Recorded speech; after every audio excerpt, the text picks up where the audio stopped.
Folks, welcome back to another episode of The Fallen Badge. Today, the murder of Sergeant Lee Sorensen and Officer Eric Estrada, Tremonton, Garland Police Department, Utah.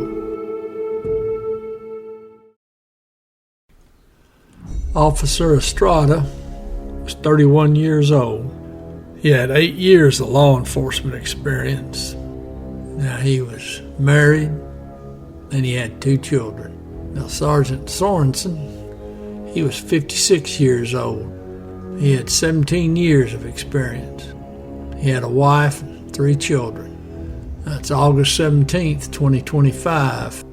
Officer Estrada and Sergeant Sorensen are going to be shot and killed while they were responding to multiple 911 hang-up calls at a residence near 700 North and 200 East in Tremonton. That's going to occur right around 9 p.m. or so.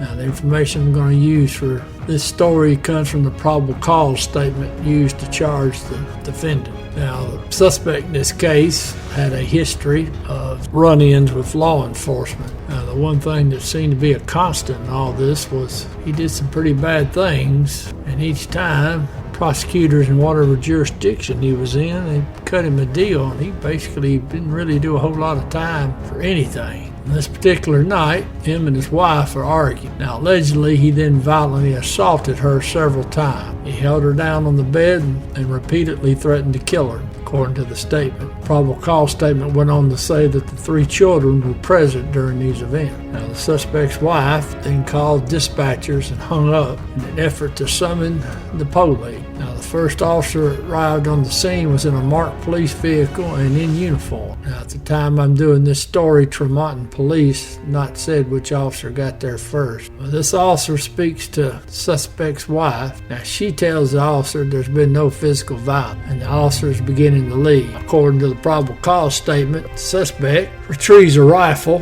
I think it was an AK-47 style rifle, and he cranked off a round or 2 at the officer's vehicle, but he missed. Now, the officer stopped his vehicle and he called for backup. The officer then got out of his vehicle, I'm assuming, to take cover. Now, about that time, the wife ran down the street yelling that her husband had a gun. Probable cause statement goes on to say the officer crossed the street to help the suspect's wife.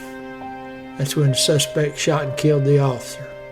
Now, the second officer arrived shortly after, found the first officer lying in the road. Now, the second officer rushed to provide aid to the fallen officer. Suspect fired at him, hit him, and killed that officer. Now, a Box Elder sheriff's deputy, he arrived on the scene in a marked vehicle with his K9. Now, the suspect cranked off rounds at the deputy, barely missed the deputy, but did cause him injury, I'm assuming from glass fragments.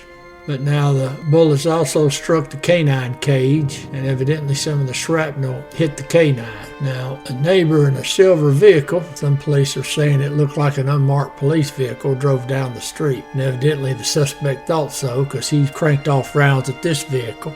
That vehicle left the scene. Now, the suspect then walked up to the area where the 2 officers were down. He had a revolver and the rifle, and he continued to look around for more targets. And the statement goes on to say that the suspect was eventually subdued and taken into custody.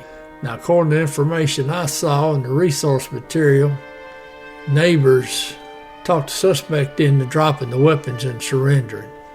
So I'm not really sure what transpired other than he did evidently surrender.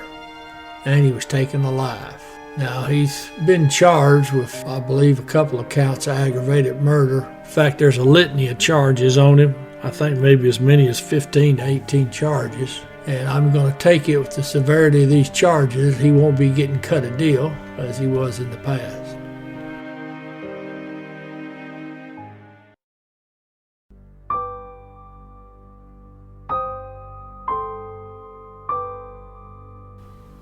Sergeant Lee Sorensen, Officer Eric Estrada.